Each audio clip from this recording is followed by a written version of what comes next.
In this presentation, we report on the state of the field in 3 areas. First, what we know about the workforce. Second, what we know about how skills are built, including training, professional development, and other forms of professionalization. And third, what we know about issues with recruitment and retention and stresses in the field. We've identified a few very broad categories that are worth further exploration. Our project team includes experts from political science, public administration, econometrics, labor economics, and adult learning design. A list of authors and contributors are found at the end of the report. There is no national census of the field.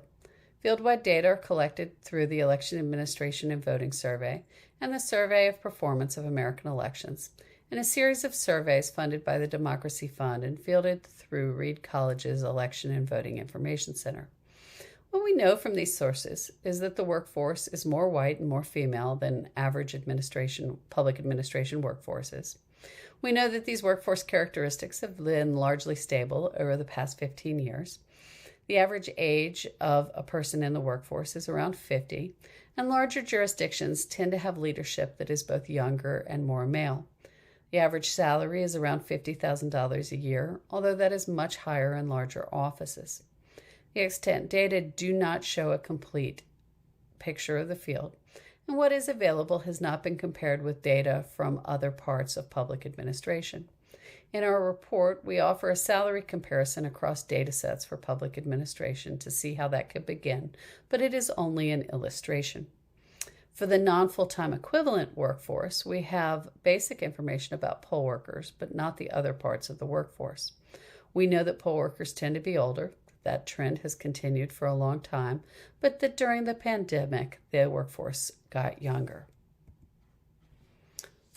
Local office structures vary widely, making comparisons across and within states difficult.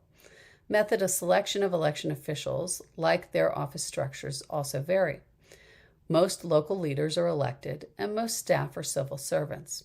Studies of this come from the normative point of view that there must be a difference in election administration based off of partisanship. What we know is that Democrats and Republicans tend to have different views on topics like voter ID and vote by mail.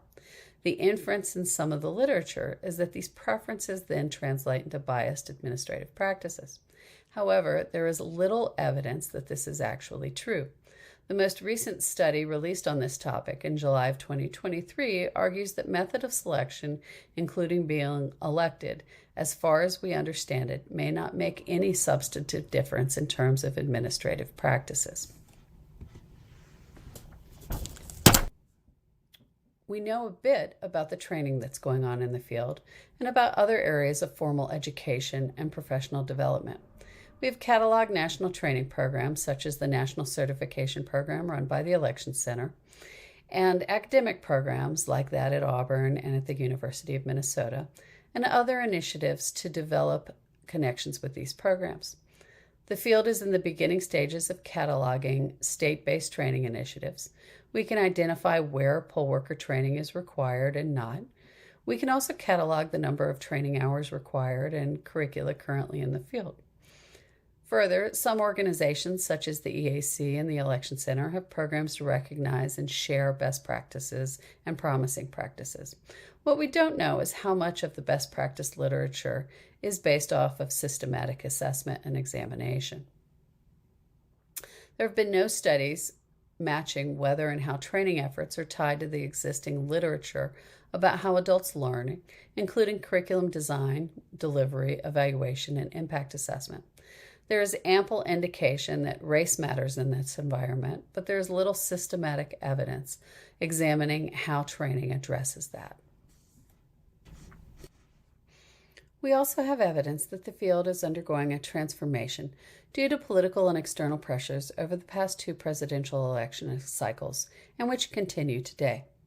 We know that election worker pay and poll worker pay, along with long hours and a contentious work environment with the public, are often touted as reasons why people may be leaving the field. Studies suggest that policies like portability may matter, and that public service motivation is stronger than pay in the area, but that has not been systematically tested. We know from the civil service literature that it is likely that there's a racial disadvantage. although that has not been addressed in the study of election administration specifically.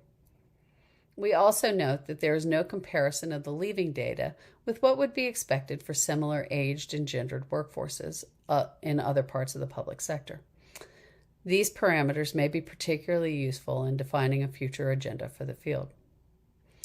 Moving forward, a research agenda in these areas should focus on systematic and exhaustive collection of novel data in the field, making useful public service comparisons, examination of comparison of extant training to SOTL practices, and examinations of the impact of that training, and systematically examining best practices for the field to determine which are impactful and which travel. Finally, on this screen, you see a list of our project team. We look forward to discussion and questions.